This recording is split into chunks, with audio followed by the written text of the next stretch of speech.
ზონებს ხედავთ და წესით უნდა დაინახოთ. ეს არც მეტი, არც ნაკლები არის ზღვის მოქმედების კვალი. ოჰო. ანუ ზღვა ალგის სახით თქვენ ხედავთ როგორ უყავდა ამ კედებს. ეხლა შეიძლება ითქვას საიდან ვიცით რომ ეს ტალღა ის იყო და არის ეს ალგის მოქმედების შედეგი. მარტივად მაგ პასუხი. აი ამ ადგილებში ნანახი არის ზვიგენის ტბილი, ვეშაპის მალა და აი ცხოველების გარდა ცხოველებს შევეშვა. ჭიათურაში რამადანია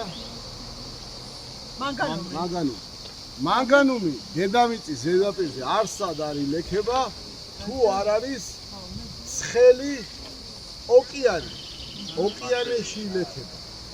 ზღვაში, სიმზღვაში, დინარეში, აბაზანაში, ლახანკაში, სათლში, სათლი ხო იცით რა არის? ვედრო. არის ლექება. ანუ ეს არის კანონზომიერება. როგორც ახლა თქვა დღედა ღამე არის, ისე არის ეს კანონზომიერება და შესაბამისად, მეგონი ისედაც მომისმენთ. აი ეს ტალღების ფრაგმენტები არის ზღვის მოქმედების კვალი.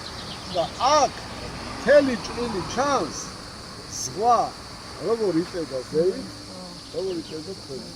და აი ზღვა სადაც იყო აი ამ პერიოდში.